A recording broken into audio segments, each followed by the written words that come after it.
বলা আছে যে একটি ত্রিভুজাকৃতি জমির ক্ষেত্রফল 264 বর্গমিটার, এর ভূমি 22 মিটার এবং উচ্চতা নির্ণয় করতে বলছে। তো আমি যদি তোমাদের সুবিধার্থে চিত্রটি এঁকে নেই তাহলে চিত্রটা এরকম হবে।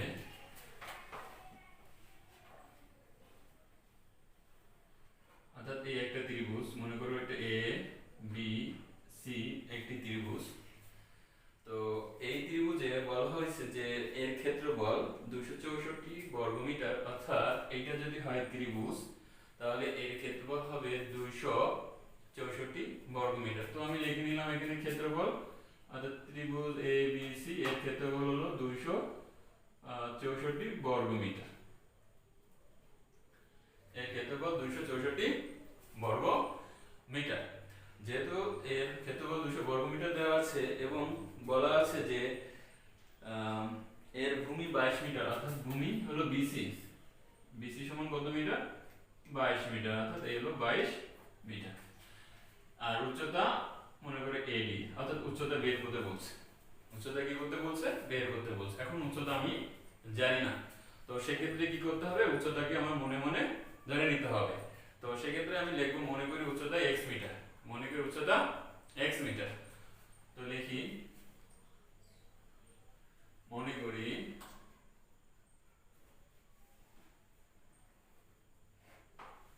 উচ্চতা সমান x মিটার, উচ্চতা x মিটার। এখন আমরা ত্রিভুজের একটা ক্ষেত্রফলের সূত্র জানি। ত্রিভুজের ক্ষেত্রফলের সূত্র সমান আমি কি জানি? ত্রিভুজের ক্ষেত্রফলের সূত্র আমরা জানি হাফ ইনটু ভূমি গুণ উচ্চতা, হাফ ইনটু ভূমি গুণ উচ্চতা। তো ত্রিভুজের ক্ষেত্রফল এর সূত্রটা আমরা জানি হাফ ইনটু ভূমি গুণ উচ্চতা। তাই লিখি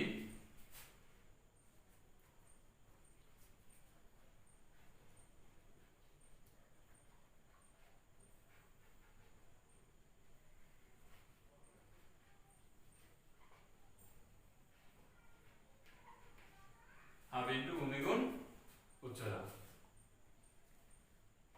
তো এখন এখানে হাফ রাখলাম ইনটু ভূমি, ভূমি আমি জানি 22 মিটার এবং উচ্চতা হলো x মিটার, অর্থাৎ এটা হবে বর্গ মিটার।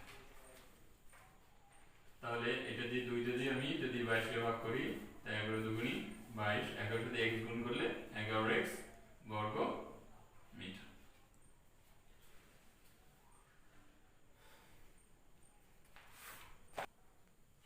যেহেতু আমরা এখানে ত্রিভুজের ক্ষেত্রফলটা এখানে ধরে পেয়ে গেলাম, ত্রিভুজের ক্ষেত্রফল এখানে 11x বর্গ মিটার। যেহেতু ত্রিভুজের ক্ষেত্রফল 11x বর্গ মিটার এবং বর্গে ত্রিভুজের ক্ষেত্রফল দেওয়া আছে কত? 264 বর্গ মিটার।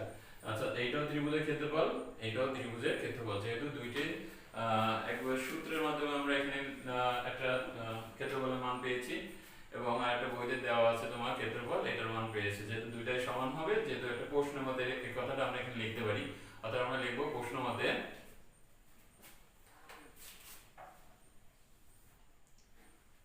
11x ইকুয়াল 264 বর্গ মিটার।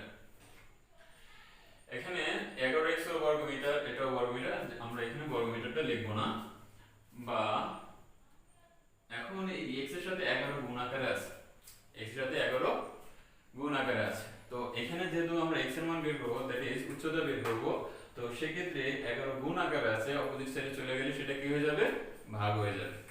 11 গুণ আকারে আছে, অপোজিট সাইডে চলে গেলে ভাগ হয়ে যায়। তো সেই ক্ষেত্রে 11 যদি অপোজিট সাইডে চলে যায় তাহলে হবে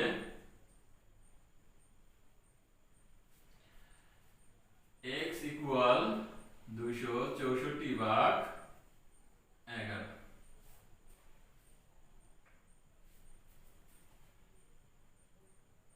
তো এখানে এখন আমরা 11 দিয়ে যদি 264 কে ভাগ করি তাহলে x ইকুয়াল যে মানটা আসে, এখন 11 দিয়ে আমি 264 কে ভাগ করি, 11 দ্বারা যদি 264 কে ভাগ করা হয় তাহলে আমরা যে উত্তরটা পাবো সেটা হলো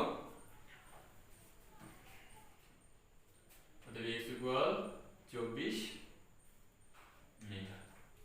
অর্থাৎ যখন তুমি 11 দিয়ে 64কে ভাগ করবা তখন এখানে x পাবা, x এর মান হলো 64 মিটার। এখন আমরা x সমান কি ধরছিলাম? আমরা x সমান উচ্চতা ধরছিলাম, x সমান উচ্চতা ধরছি। তাহলে এখানে 24 মিটার কিসের মান?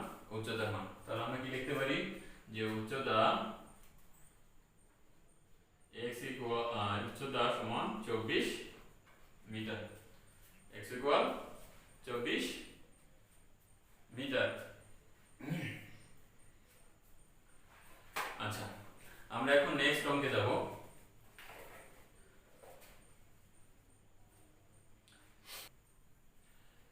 সুপ্রিয় শিক্ষার্থী, এখন আমরা 17 নম্বর অঙ্কটা নিয়ে আলোচনা করব।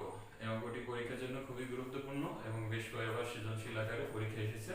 তো তোমরা মনোযোগ সহকারে অঙ্কটি বুঝবে, দেন এটা ট্রাই করবে। ওকে, তা 17 নম্বর অঙ্কটা আমরা একটু পড়ে নিই। 17 নম্বর অঙ্কে বলা আছে যে একটি চৌবাচ্চায় 19,200 লিটার পানি ধরে।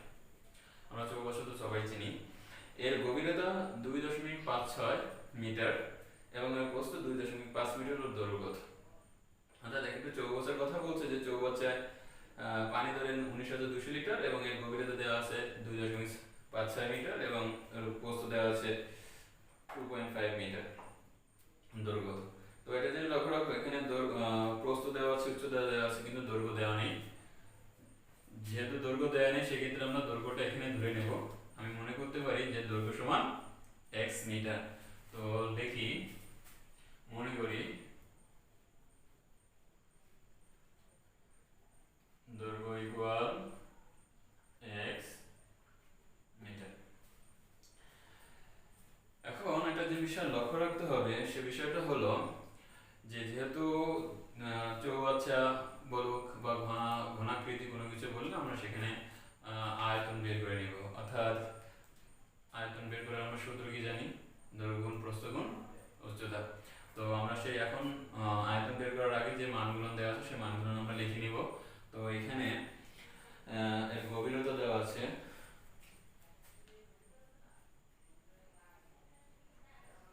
এর গভীরতা আছে 2.56 মিটার এবং প্রস্থ আছে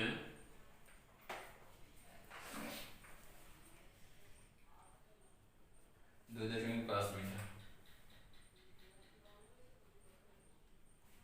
ওকে, যেহেতু এখানে দৈর্ঘ্য, গভীরতা এবং প্রস্থ তিনটা জিনিসই আমি পেলাম, সেহেতু আমি এখানে তার আয়তন বের করতে পারি। তো সুপ্রিয় শিক্ষার্থীরা, এখন আমরা এই চৌবাচ্চাটির আয়তন বের করব। তো লিখি আয়তন সমান, আমরা আয়তনের সূত্র কি জানি? আমরা জানি আয়তনের সূত্র দৈর্ঘ্য গুণ প্রস্থ গুণ উচ্চতা। তো সেক্ষেত্রে লিখব দৈর্ঘ্য গুণ প্রস্থ গুণ উচ্চতা।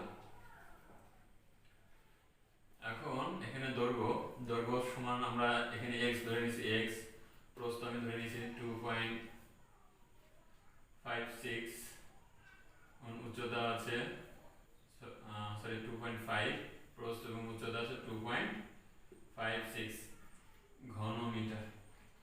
আমরা গত অঙ্কগুলোতে যখন আমরা ক্ষেত্রফল বের করছি তখন আমরা লিখছিলাম বর্গ মিটার। যেহেতু এটা আয়তন, আমরা মনে রাখবো আয়তন যখন কথা বলবে তখন আমরা সেখানে লিখবো ঘন। সে যে একক থাকুক বা যে কনভার্টার ইউনিট থাকুক, সেই ইউনিটে লিখতে হবে, কিন্তু ঘন থাকবে। আয়তনে আমরা সবসময় ঘন লিখবো। অর্থাৎ এখানে যেহেতু মিটার আছে, তাই আমি লিখলাম ঘন মিটার। তো এখন যেহেতু আমরা আয়তনের সূত্র লিখে ফেললাম, আয়তনের সূত্র লিখলাম, এর মানগুলো বসিয়ে দিলাম। তো সেক্ষেত্রে এখন আমরা এটা ক্যালকুলেট করব। তো ক্যালকুলেট করি আমরা, দেখো কত আসে। তো এখানে আমরা ইকুয়েশন করে পেলাম 6.4 ঘন মিটার, 6.4 ঘন মিটার। এখন আমাদের বইতে চৌবাচ্চার আয়তন দেওয়া আছে। যেহেতু চৌবাচ্চার আয়তন কত দেওয়া আছে? চৌবাচ্চার আয়তন দেওয়া আছে 19,200 লিটার। আমরা যে মনে রাখবো, এই লিটার থাকলে আমরা সবসময় তাকে ঘন সেন্টিমিটারে কনভার্ট করে নেব। লিটার থাকলে সবসময় ঘন সেন্টিমিটারে কনভার্ট করে নিতে হবে। সো এখন আমরা লিখব যে যেটা আমরা জানি যে 1 লিটার সমান 1000 ঘন সেন্টিমিটার।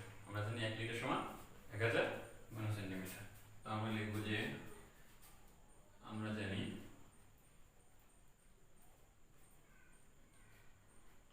1 লিটার সমান 1000 ঘন সেন্টিমিটার। এটা আমরা জানি 1 লিটার সমান 1000 ঘন সেন্টিমিটার। তো এখন আমরা এখানে চৌবাচ্চার যে আয়তন, সে চৌবাচ্চার আয়তন লিখব। তো চৌবাচ্চার আয়তন আছে, লিখব চৌবাচ্চার আয়তন 19200 লিটার। তো এখানে এর আয়তন আছে 19200 লিটার। তো 19000 যেহেতু 200 লিটার এখানে আছে, তো এটাকে আমি লিটারে আছে, লিটার থেকে থাকলে সেটাকে ঘন সেন্টিমিটারে কনভার্ট করব। তো ঘন সেন্টিমিটার নিতে গেলে তাকে আমরা 1000 দিয়ে কি করব, গুণ করব, 1000 দিয়ে গুণ করব। তো 19200 গুণ 1000 কি হবে, লিটার হয়ে যাবে ঘন সেন্টিমিটার। তাহলে আসবে 0.3 ঘন সেন্টিমিটার।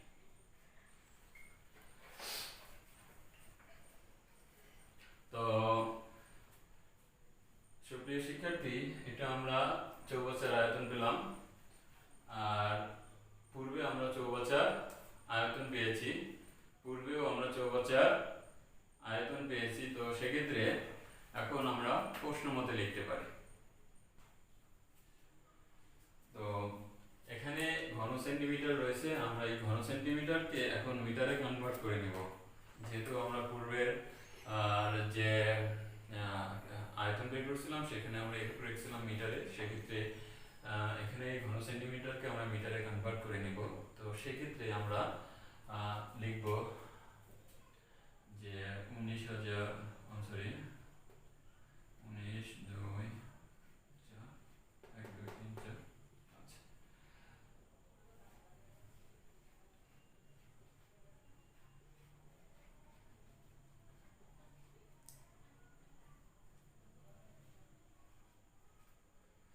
অর্থাৎ এখানে যে প্রাপ্ত আমি ঘন সেন্টিমিটার পেয়েছিলাম সেই ঘন সেন্টিমিটার 10 লক্ষ দিয়ে কি করব, যখনই ভাগ করব তখন আমি ঘন সেন্টিমিটার থেকে আমি মিটারে চলে আসবো, ঘন সেন্টিমিটার থেকে মিটারে চলে আসবো। সরি 10 লক্ষ হবে, যে 10 লক্ষ ঘন সেন্টিমিটার 10 লক্ষ ঘন সেন্টিমিটার সমান 1 ঘন মিটার। তো সেক্ষেত্রে আমি এখানে 10 লক্ষ ঘন 10 লক্ষ দিয়ে যখন আমি এই প্রাপ্ত মানকে যখন আমি ভাগ করব তখন আমি সেন্টিমিটার থেকে ঘন মিটারে চলে। তো এটাকে 10 লক্ষ দিয়ে ভাগ করলে আমার আসবে 19.2 ঘন মিটার। তো যেহেতু আমি এখানে এর আয়তন পেলাম এবং এটাকে ঘন মিটারে কনভার্ট করে নিলাম, যেহেতু পূর্বে আমি একটি আয়তন পেয়েছি আর এটা আয়তন পেলাম, যেহেতু দুইটা আয়তনই সমান, সেক্ষেত্রে আমি লিখতে পারি প্রশ্ন মতে। সো লিখব প্রশ্ন মতে। প্রশ্ন মতে পূর্বের আয়তন ছিল 6.4 x এবং এর বর্তমান আয়তন হলো 19.2 বা। তো এখন এখানে দেখো x এর সাথে 6.4 গুণ আকারে আছে, x এর সাথে 4 6.4 গুণ আকারে আছে। ওকে, তো এখন 6.4 অপোজিট সাইডে চলে গেলে ভাগ হয়ে যাবে। তো আমরা x রাখলাম, তাকে 19.2 ভাগ 6.4। এখন এটা দিয়ে আমরা ইকুয়েশন করি। তো ইকুয়েশন করলে যেটা আসে, তো এখানে 6.4 দিয়ে 19.2 কে ভাগ করলে আমরা x সমান 3 পাচ্ছি, x সমান 3। অর্থাৎ যেহেতু x সমান 3, আমি এখানে x সমান দৈর্ঘ্য ধরেছি।